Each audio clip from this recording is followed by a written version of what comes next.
Hey, welcome to Ed, a podcast about the teaching life. This is Conversation 83, and I'm your host, Shane Lawrence. Ed is a proud member of the Alberta Podcast Network powered by ATB. And joining me this week is teacher, author, and Champ for Kids founder, Kelly Hoggard. All right, well, Kelly, how are you doing? I am great. How are you? I'm doing well. We're in the middle of midterms and exams and whatnot, and I teach options, so I'm pretty footloose and fancy-free right now, which is nice. Yeah, we're at that semester break right now too. We're getting ready to wrap up, and so everybody is very frantic in our building with just all the testing and closing out the quarter. And I'm a gifted resource teacher, and our big push right now is we have dates and deadlines for students who are applying for gifted identification and middle school options, and so everybody's kind of feeling that same Mm-hmm. Is there a big changeover for you then from semester to semester, or is it same old?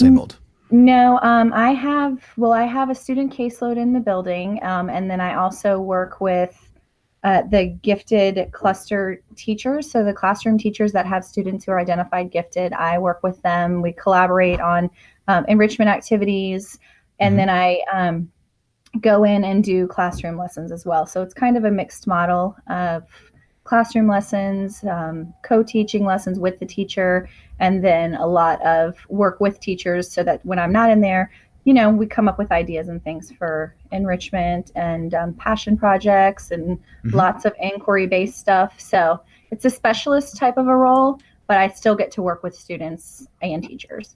Right. So if you put a name on this, what's your job? Oh, my job, a gifted resource teacher. Gifted resource teacher. Okay. So what kind of, are you in a school that's purely gifted, or how does that work? No, in our district, every school, elementary all the way up through high school and even alternative school, has a gifted resource teacher to support the identification of gifted students and then also the instruction of gifted students. So we kind of do the building support. There is one school in our district that is for all gifted students, and it's an application process, but our school is just the gifted students are clustered together, so they have cognitive peers, but then they're also all different students together, so we get a nice mix. Right on. And is this what you've always been doing? No, actually, this is my third year. Prior to that, I taught first grade for 5 years, and then kindergarten before that for 5 years, and then preschool special ed before that. So I've always been elementary and primary, and I went from the special ed side of it kind of across, and then now to the gifted side of it, which are very, very similar. Really? Like how? Because you're really looking at differentiation and finding the best fit for a student, whether it be support for remediation or support for enrichment. It's really just about student needs. So it's not that different. It's understanding your kids. It's being able to disaggregate your data and really get to the meat of what they need, and then knowing their interests and how you can spark them to use whatever strengths that they have to access new learning or new information. So with the gifted kids, it can be just as difficult sometimes as it can be to try to make that connection or get some of our lower students, engaged and moving. So it's really not that difficult. Not that different from the special ed side of it that I was in for a while. So I've been lucky to kind of see and work with all kids. Right. So you're working with elementary kids. Yes. So how do you go about, identifying gifted kids? Because I'm a parent of young children, so I think my kids are brilliant, because they're mine. They are. Yes, of course. I'm not biased. But what do you do to, initiate that process, or what do you see that even causes you to initiate that process? So we have some structures and processes in place in our district that allow for groups of kids to be screened, and that's sort of a really good way to ensure that we don't miss kids. So in the first grade, all of the students in our district are screened with a screening tool, and then from there we look at scores and what teachers see and what parents see. Parents are a big part of the puzzle, and we have the option to go forward with further testing if parents and or teachers and or the scores indicate that that is necessary. So that screening tool is used in first grade, and then it's also used again in fifth grade to ensure that if kids have moved in later on, after that first grade initial screening tool, or kids maybe just we didn't see those things at a younger age, but now as they mature, we're beginning to see some of the gifted characteristics, just a variety of different reasons, but we screen all of the fifth graders as well. And then in between there, at any point, teachers, we do a lot of teacher training to look at gifted characteristics and specific needs of gifted students. And I myself spend a lot of time in all classrooms because I think that that is a key to finding and identifying students. If I were to only be spending my time with the students who are already identified, there would be so many students that I've worked with in the past that I would miss out on, and that we wouldn't know that they needed a specific service or a specific advocacy for a need. So a lot of it goes into training teachers to be on the lookout for characteristics and needs, and then making sure that while the majority of my time is spent in the gifted cluster classrooms, I do see and get to know all 640 of the kids in my building. Oof. That's a pretty big crew. So I've challenged myself to learn all of their names, and I feel like I'm definitely above the 500 mark. Wow. Well done. Do you just kind of go down the hallway and you're like, hey, Jerry, hey, Tina? Yes, I do actually. I have a great hall duty station in the morning, which it's like every student has to pass me. And so in the morning, I'm almost obnoxious with it, but I'm like, hello, Sally. Hello, Bobby. Hello. And like, because that's the only way that I'll do it. And so when I'm in their rooms, I'm like, okay, I got you. And then if I see one that I'm pretty good, I'm like, oh, you're new. I don't know you yet. And so the kids think it's, but they challenge me in the morning, like, how many have you done? Can you get everybody? Can you get all of us? When they're in a big group, like, how fast can you do all of us, Yeah. But it's fun. It's fun. Right on. And that's valuable for the kids too. Cause I mean, that's a really simple way to show them that you care about them. Right. Yeah. And then it's a connection for sure. Even if I'm not in their classroom very often, they still, I still have at least something with them when I see them and I can call their name. So it's a nice connection. Oh, absolutely. I mean, and it's just, it allows for so many more interactions because otherwise you're reduced to, hey, you. Right. Hey, honey, sweetie. I work in a junior senior high. That doesn't go so well. Yeah, no, you don't do that. Well, I can get away with it, but I try not to. It's funny because when I feel myself about to say, hey, honey, or hey, buddy, I will just own up to the fact that I can't remember their name or I haven't quite learned their name yet. And they're quick to tell me their name. And then I make it a point the next few times that I see them to say their name so that I can remember it. And then from there, I usually have it. So, and I'm really lucky to work with, I work with every kindergartner and every first grader. I do lessons once a week. So typically once I've had them for an entire year in kindergarten and an entire year in first grade, then I have them down. It's usually the kids who come in after that point that I'm like, all right, I got to get you, Yeah. Yeah. I know exactly. We kind of have our junior, senior. And so I know almost all the juniors, but then, they kind of, there's a new kind of feeder school that comes in for grade 10. So if I ever get any high school classes, I get them every now and then. It's like, I don't know who any of these kids are. Yeah. I remember, going way back to my first year, I actually subbed but I would sit there and, we had the attendance system where you could see the kid's name and a picture of them. So they'd be working and I would sit there and I would just stare at the pictures and stare at the kids and I'd memorize their names. So then I just suddenly call them by name, the sub teacher. And they're like, what? And they're like, what, how do you, and I would never tell them. I mean, pretty obvious, I guess, if they thought about it, but no, I'd just be like, yeah, I just know your name. Okay, get over it. I know everybody. Here I am. I know everybody. I know everything.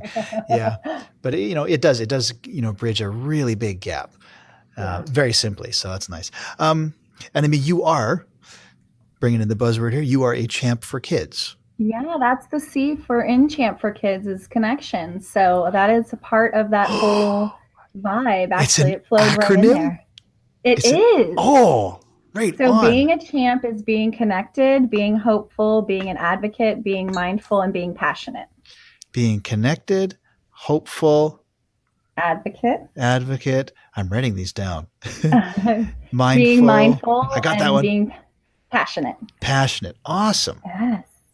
I like it. So, Okay. Now I've had a couple people on the show who also have acronyms because uh-huh, I've talked to, I've talked to the pirate guy and I've right. talked to, some other people, but so I always have to ask, which came first? The acronym, you're like, I'm going to be a champ. Now, what do those letters stand for? Or was it the other way around? Or how did that happen? All right, we're going to talk more acronyms when we get back. But first, another acronym for you, the ECF. This week's episode is brought to you by those people. That's the Edmonton Community Foundation. And they have a podcast too. It's called the Well Endowed Podcast. And their most recent episode, they interviewed Dr. Sophia Noble about her latest book, Algorithms of Oppression, How Search Engines Reinforce Racism. Many of us rely on search engines every day, but what if they aren't as objective as we think? Dr. Noble tells us about her research about internet search algorithms, how results are generated, and what's at stake as we come to rely on those tools more and more. If you want to listen to this episode or all the other episodes of the Well Endowed Podcast, just head over to thewellendowedpodcast.com. All right, let's get back to our other acronym with Kelly. So I always have to ask, which came first? The acronym, you're like, I'm going to be a champ. Now, what do those letters stand for? Or was it the other way around? Or how did that happen? So yeah, no, Champ for Kids itself came first. Just that the hashtag. I was tweeting, but so little, and just really mostly a couple pictures of things I was doing with kids here and there. I maybe had 70 people that I was interacting with, and really probably only interacting with maybe 20 of them as far as looking at what they were doing, commenting, getting ideas from other people. Yeah. It was just kind of like, oh yeah, if I thought about it. And my instructional technology specialist a few years ago, she came back from one of her meetings and she was joking around and she was like, I mean, if it's not Twitter worthy, is it really kid worthy? And I don't know why that like just totally stuck with me. But I was like, you know what? If you can't really like feel proud enough to share what you're doing with other people, is it really that good? You know what I mean? Did you really put forth enough effort that you made it really good for kids? And she was just kind of teasing with me to get more active on Twitter. But it really like hit home for me because I thought I should be doing things each day. Obviously, I know there are going to be some boxes you have to check off, but I should be doing things each day for kids that are quote unquote Twitter worthy. And so that sort of got me into what am I doing and how can I share it with other people? And then how can I get ideas from other people and really become active? And then so I started tagging all of my tweets with hashtag Champ for Kids, and it just began to evolve. And then somebody said, you should write a blog. You have, good ideas or whatever. And I said, okay, I'm going to. And just kind of like, I'll try, I'm kind of one of those people. If you say, hey, or why are you not doing this? Probably by the next day, I'm going to try. I'm going to start doing it. So, because I have such fear of missing out. I'm like, what? That sounds amazing. I'm going to try it today. But so then I just started blogging at Champ for Kids. And then it evolved into, I said, maybe I'll try having a chat. And I set a little goal for myself to see if I could get 30 people to attend my first chat last summer over the summer. And my first chat rocked out with 74 participants. And I was like, oh, this is cool. Like people feel the same way about things as I do. And it's fun to interact and engage in. Like you may never see them face to face, but you feel connected to them. When somebody says, oh, I really wish that I knew somebody who was good at this, you can tag them right in there and say, oh, I know that this person is good at that. I see and interact. And, it's just such a cool networking, connecting place. And so then the chat became the chat. And every Tuesday since June, we've been going strong. I think we only took Christmas and New Year's off, but and it's just been amazing. I've had lots of really cool moderators, and out of that came a conversation with Edge of Gladiators Publishing, and they said, we like what the chat's about. We follow and have seen the conversations. We like what the blog's about. And we kind of just like your total message of Champ for Kids, because as I was blogging, that's where the acronym kind of came out. I began to really dissect what does it mean to be a champ for kids. And of course, I had to do the acronym thing because it just worked out perfectly. But what does it really mean if you are putting kids at the forefront of your decisions? So yeah, that's awesome. evolved in that way. So you sound like, okay, you said, that if someone says, well, why aren't you doing X? I mean, I can take that a couple of ways. I'm like, are you the kid who, your friends would get you in trouble all the time? Because he's like, why aren't you jumping off this bridge or whatever? No, No. But you sound like you like to try new stuff anyway. I do. So, so No, go ahead. Okay. So what makes it stick for you? What makes this thing stick for you? Because I'm assuming you don't stick with every single thing you try. Right. So tidbits about me that kind of will help define this. I have attention deficit. Uh-huh. I am like our kids in the classroom that I need a lot of input, and then I need to kind of decipher like what's going to be the valuable input for me. So I like to try a lot of new things and figure out what's a good fit, what makes the learning stick, what keeps me engaged. And the Twitter chats I found a good home for myself, and I found like, okay, I'm learning. I feel like I'm making a difference, and other people are making a difference for me. And so I haven't jumped away, if that makes sense. Once I find a good fit, I don't jump away typically, but I like to dabble and try new things. So that's how I kind of came about with that. I am also, I don't know if you've ever done the Fear Your Strengths assessment, but it is a pretty cool little test, and I did it, and I scored ridiculously high on the enjoys change. And so I realized, I wrote a blog about it, that as a coach or in my kind of like instructional coaching role, that can be a big turnoff or put off for people who are not as readily excited about change. And so that's something that I really had to work on, is meeting people where they are and knowing myself and knowing that I do like change and I like rapid change and I like to see what else we can challenge ourselves with, but not everybody is like that. And so that's been a growing point for me across the past 3 years in this role, is like, okay, own that you like change, but not everybody else is always as comfortable, and help ease them in and maybe tone it down a little. Fair enough. I mean, yeah, respecting other people's perspectives is, I think that's a real hallmark of maturity. I mean, only saying that because I feel like I've only just arrived at that now, halfway through my time here on Earth. And I'm like, wait a minute, other people see things differently. Right. Isn't that funny? And like, we're trying to get our kindergartners to do that. And I'm like, it's going to be a while, but we'll keep practicing, But yeah, and I think it took me a long time to be really self-reflective in my practice and to say, I need these connections to keep growing. Yes, I do feel like I'm doing a good job, but I can always be doing something better or learning something in a new way or offering students an opportunity that I didn't think of yet. And so that is one of the reasons I think I do like rapid changes, because there's so many opportunities out there that you don't even know about yet, So that's just my style. Yeah, and you mentioned being like self-reflective. And I mean, I think hopefully this podcast counts as being reflective for me. I think I've got that box checked off, but I know that when I started teaching, we had to reflect like crazy in the university, just reflect to the point of I was sick of it. So I kind of avoided it for a long time, and I was pretty jaded about it. And I think a lot of teachers, maybe new teachers, I know older teachers who are just kind of poo-poo the whole idea of reflection, because it's just like, I don't have time. I'm doing this. I'm marking that. I'm organizing this. So what's the selling point? What's your selling point for self, for reflective practice?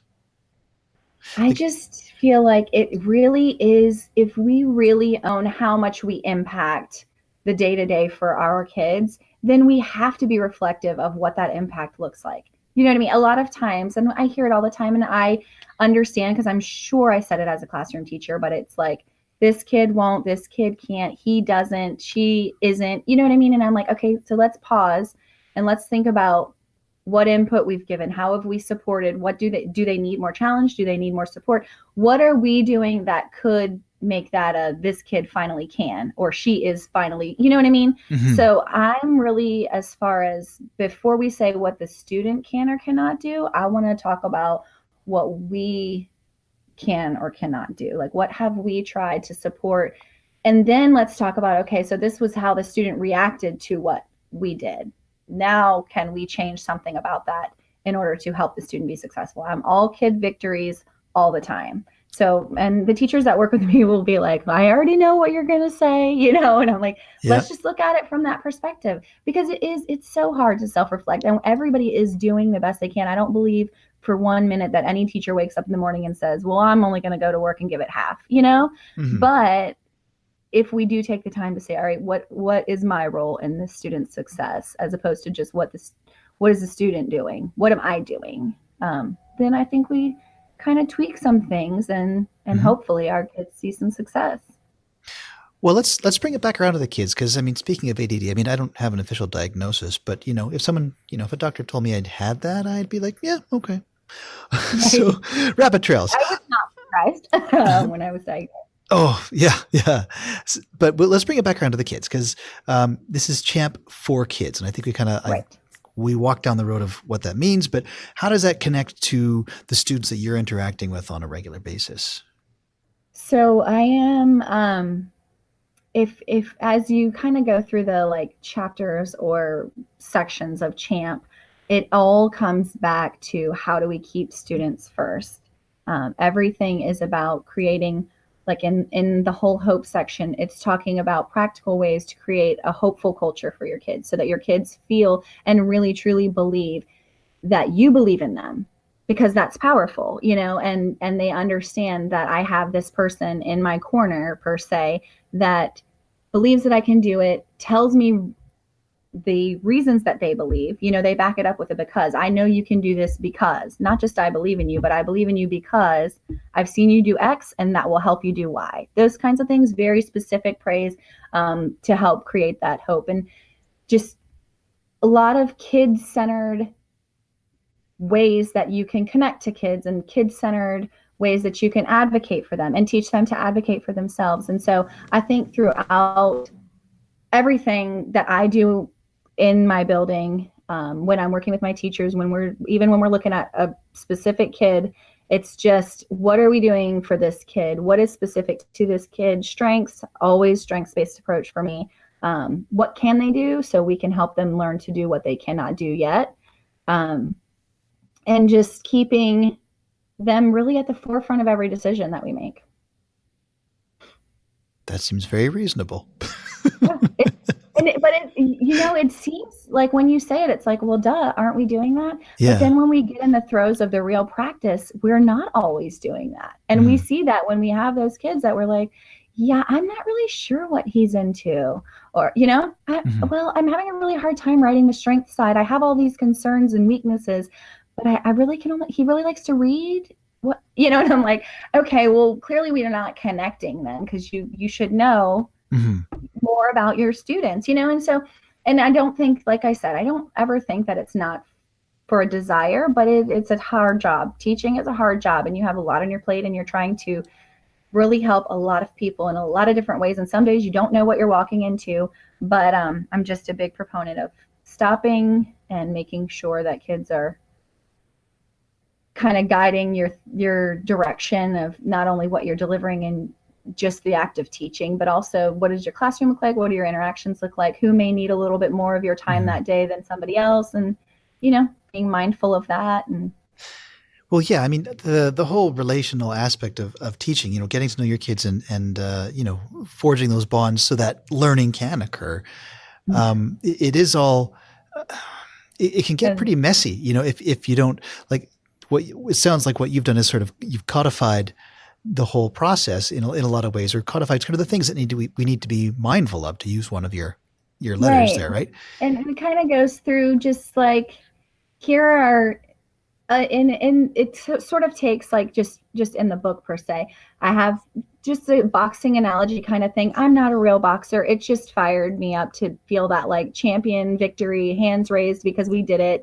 Kids hand raised because they did it. But and then I kind of give a couple of little anecdotes where things have, I've been able to figure out a way to connect to a really difficult kid, or I've been able to help a kid realize that a really bad situation, we can find some hope in a turnaround or in a success. And then I kind of talk about practical things that teachers can do that aren't necessarily earth shattering, but they're easy to forget about doing, possibly, you know what I mean? So Mm-hmm. it's like, don't forget, these are ways to connect. These are ways that you can be mindful. These are ways that you can refuel your passion if you feel like, I'm struggling right now.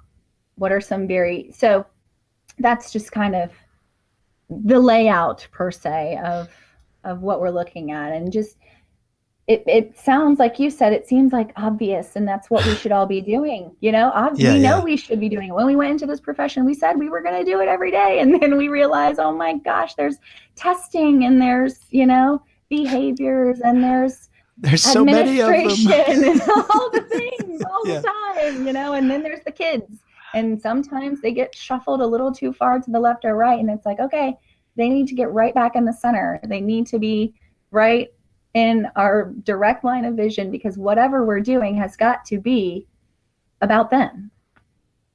Yeah, that's what we're there for. Right. That always makes me think of, what teacher walks into work saying, I can't wait to do some marking today. Right. I just love my grade book. I can't wait to dig into it. Oh boy, emails. Yeah, that's. But isn't it funny how those are the things, it's like, sometimes if you think about when you have memories, like you'll have all these great memories, and there'll be like one sour thing that just keeps creeping in, you know what I mean? And you're like, what? That whole trip was amazing, but gosh, remember that one really bad day? And you're like, why does that keep creeping in? But I feel like that sometimes we have this strong desire to have all of this amazingness happening, and we want our kids to be doing cool things, and we want to be expanding ourselves and them. And then there's like that sour thing that keeps creeping in, testing or grading or whatever it is. And it really just kind of can deflate you really quickly. And I think the kids pay the price sometimes because we're just feeling deflated or defeated or whatever the case may be. So yeah, or stuck under a stack of marking, and some student wants your help. You're like, I got all this other stuff I got to do. Right. You're like, but you're the reason I'm here. You're the reason I have all this marking. Okay, anyway, just working on some demons here. Oh wow! I see. I think you need a day away from those papers. Well, Kelly, thanks so much for sharing all your expertise here. This is really enlightening. I wish we had a little more time to dive into this, but we'll have to do this again sometime. Yeah, for sure. As hard as it was to get us coordinated, we definitely owe it to ourselves to have another session one day. yeah, but I think also a virtual pat on the back at this point, because we did it. We did it. Yeah, we finally. Yeah, for sure. Well, before we run, what are some ways, or how can people get in touch with you?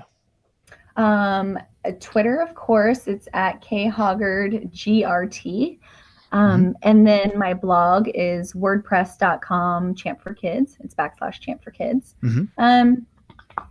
That's pretty much the easiest way. I have to be honest. I've been super busy recently, obviously.